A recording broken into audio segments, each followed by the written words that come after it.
In this video, I'm going to give you a glimpse of what it was like to spend 2 weeks in Egypt. The first week with my sister and the second as a solo traveler.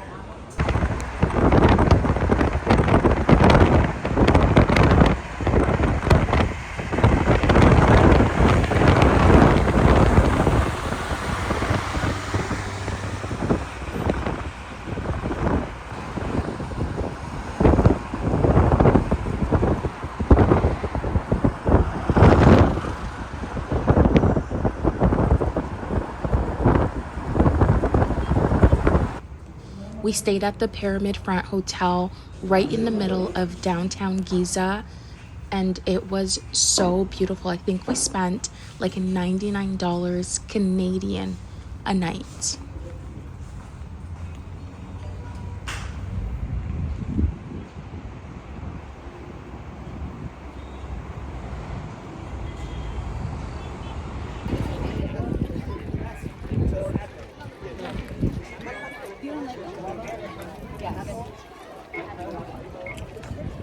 Just mention the Sphinx that till now we don't know what the Sphinx represents. We have the 7 theories, we have discussed them. So now we are finished with the Sphinx and we are gonna go here into the 3 pyramids sharing more information about them. بس يدفعوا لك المبلغ اللي هم خلاص ماشي. Yeah. Leona just said she was most excited about the Sphinx, and I absolutely have to agree, but I don't think it's what I expected.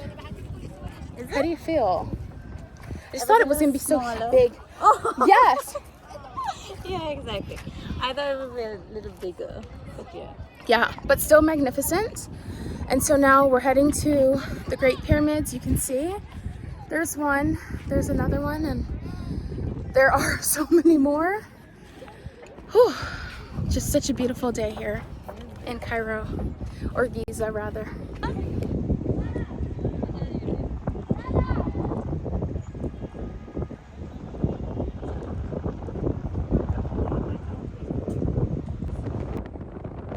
The rest of the afternoon was free time to explore the city, so the first thing we did was take an Uber to the mall. What really surprised me is how modern and great the quality of life seemed. Everybody was so happy. There aren't a lot of places that I've seen around the world with indoor tobogganing slopes, as well as an outdoor skating rink. Like, Egyptians really know how to have fun. This was probably the most surprising part, because I didn't come across any of this information when I was first planning my trip. Most of the videos I saw of Egypt resembled this one here, so I really think it's important to show the best of both worlds.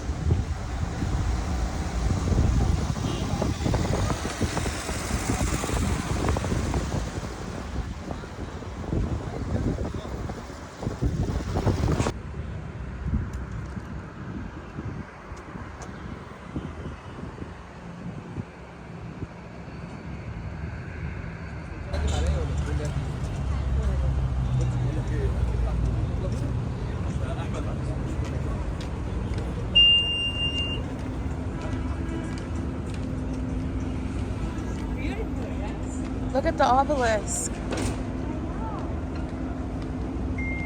Look at the guards. Hello, sir.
When you said we was like,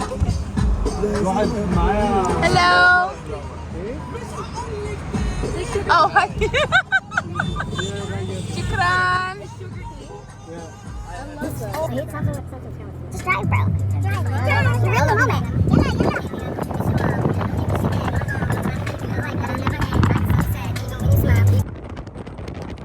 Day 3, my sister's last day in Egypt and my last day in Cairo before I fly to Aswan. This can be more considered a rest day.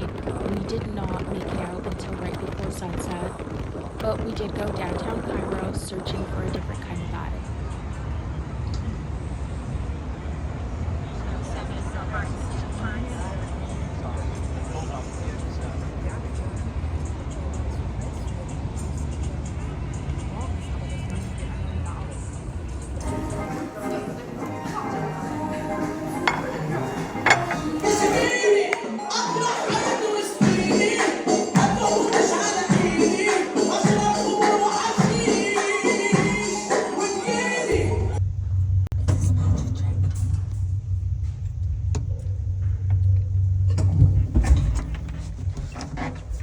It's crunchy. It's yummy. This is like Ovaltine? Oh my god. في رقم مكوينه المدير الفني بتاعهم ان هو في اول 50 مباراه ما خسرش غير ماتش واحد بس معاهم حتى المباراه بتصور الغاز عشان مش متعودين على كده. يعني هو كسب 34. Alright. After bargaining, I finally got me a ride in a real old school looking taxi. We're going to Nubian Village.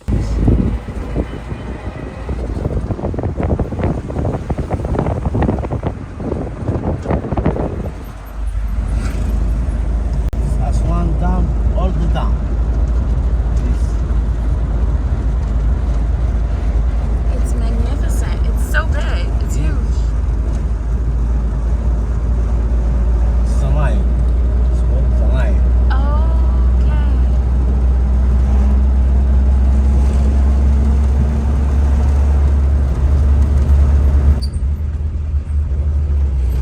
أبو طه. إيه الأخبار؟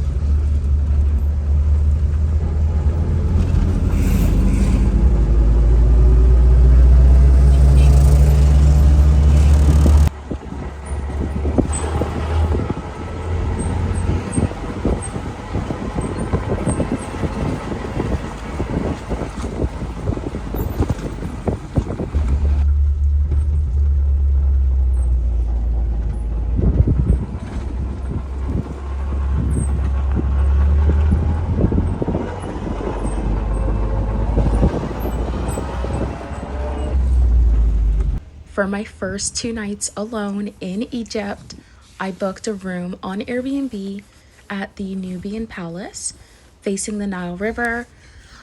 I do have some regrets about not exploring the area a little more. I think I was really just adapting and coming to terms with the fact that I no longer have my sister with me on this trip.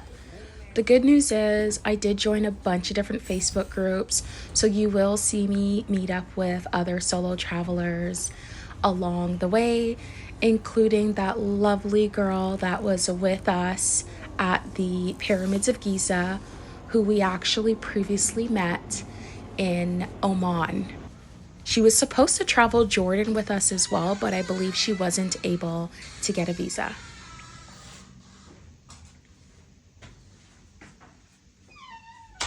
It's 4 o'clock in the morning. This is my transportation. Thank you.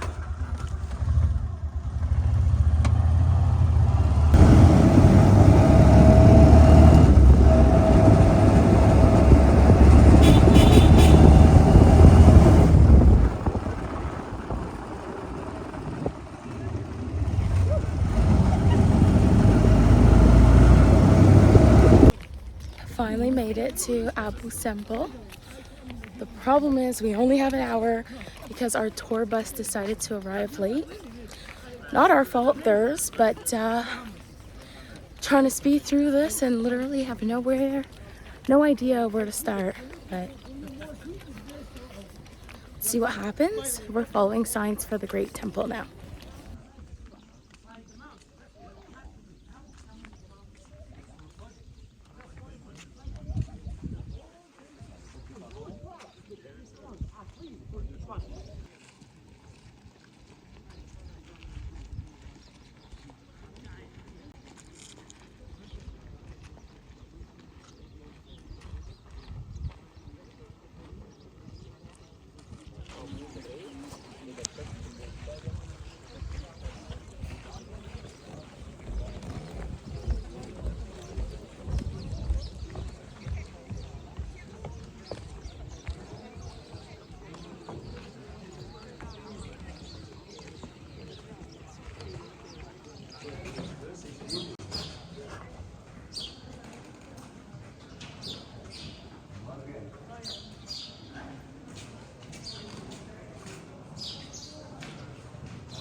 The next couple of days were non-stop exploration. Thankfully, I did have Cleona with me as a travel partner for the next little while on the trip.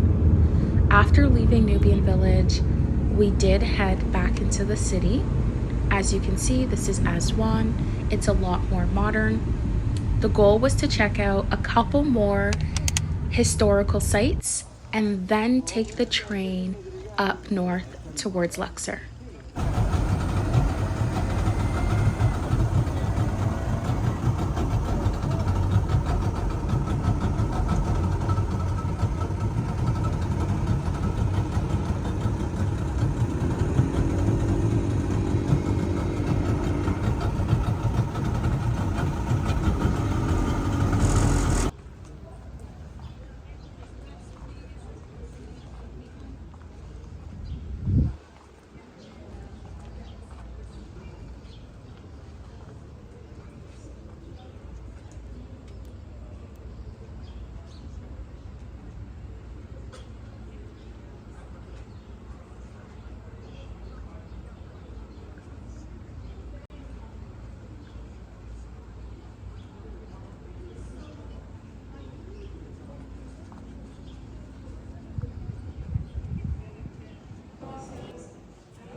يا ترى مين الموعود سيم كالر نمبر 1 دوشة يا غالي يا مسهرني ليالي يا دوشة يا غالي يا مسهرني ليالي دوشة نمبر 1 دوشة سيم كالر شكرا.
شكرا.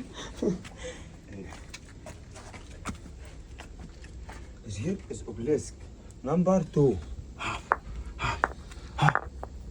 Yeah, it's coming video here. It's coming this way. Like this. So they took a rock like this, Yes. and they would just come in like this Yes. all day, every day, and open and carve it. Wow. I would not have survived ancient times. Me? No, I would not. I would.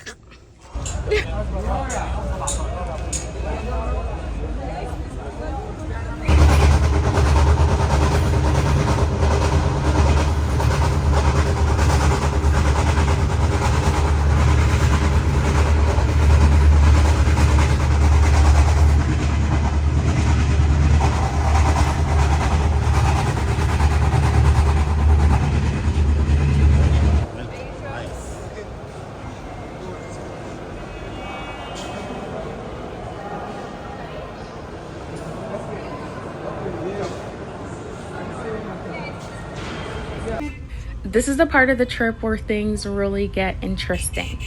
After arriving to Luxor, Cleona had transportation set up with her accommodations, so they came and got her.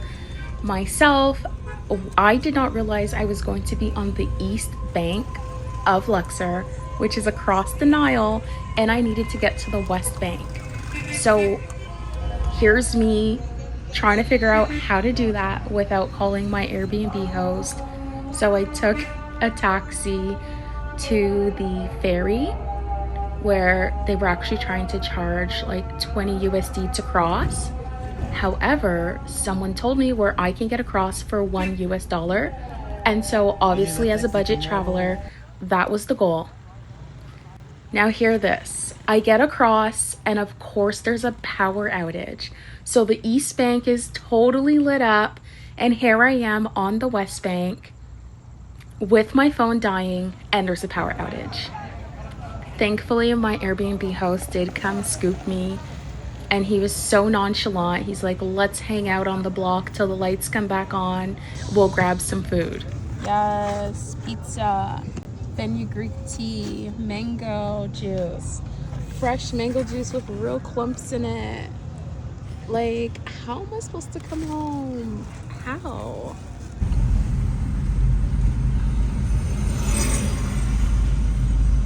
I think I learned them. I'm like really curious.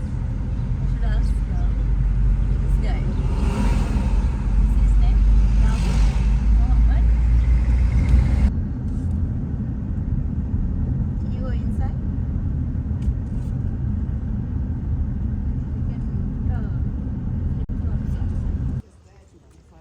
I like the doggy also.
شكرا.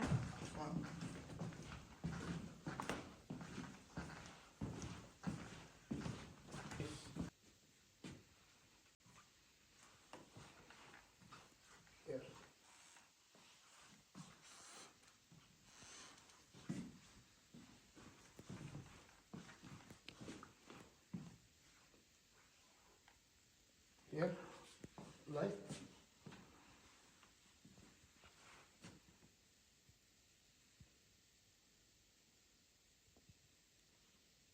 Silhouettes.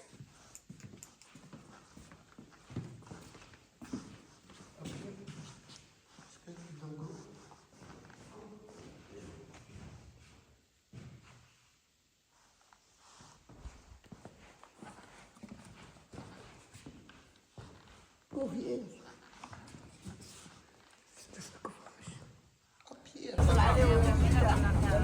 On this day, I did pay the typical tourist price to get across the Nile River back to the East Bank. Luckily, it did come with a guided tour of Karnak Temple.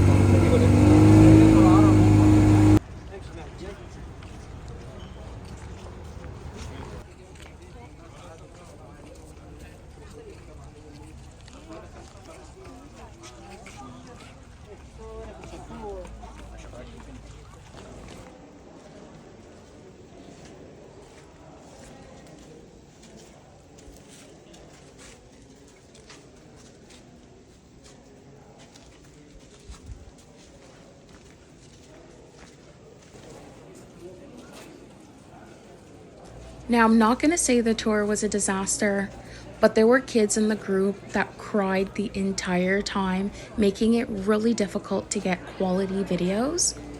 And not only that, but the tour guide didn't really speak English, and so I didn't feel like I was getting the most out of this experience. So instead of continuing with the tour, I decided to leave and make the most of my evening exploring the East Bank. When I tell you, being a solo female traveler, especially as a Black woman, is such a unique experience. It took me 15 minutes of walking along this pier before I ran into these lovely South African travelers. They were in town on a work retreat, and they were so concerned about me traveling alone. We went to dinner together, and I even spent a little time hanging out by the pool in their beautiful 5-star resort. I explained to them so much about my trip. We got to know each other, and then, as usual, I took myself back over to the West Bank on public transportation.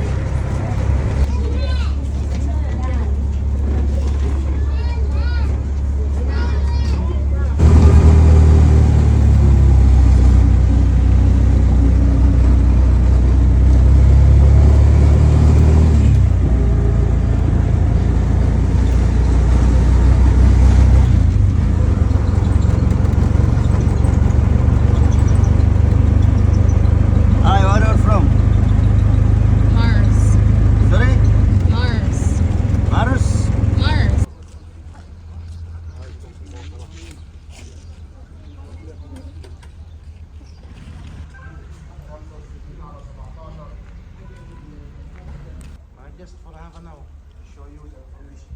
That's fine, thank you.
سوري محمد.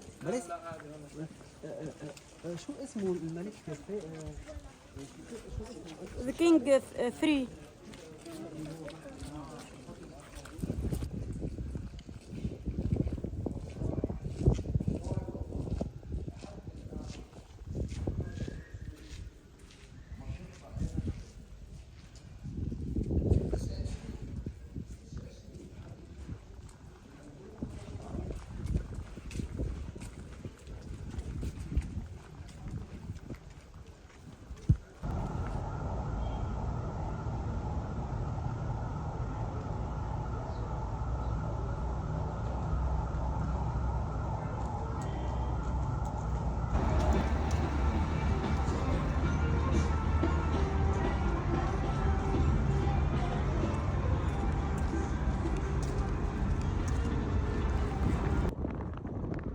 By this part of my trip, Cleona had headed towards the coast, and I had headed back to Cairo to get ready to end my trip and head back.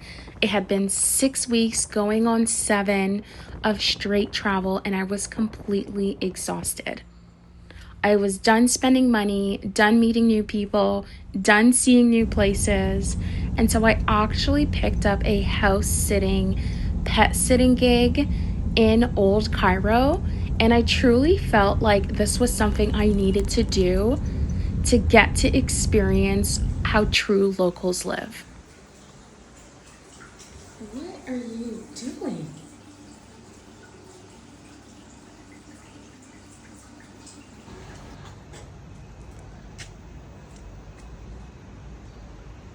Then,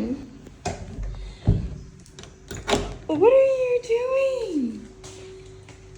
Hey, you waited for me, buddy.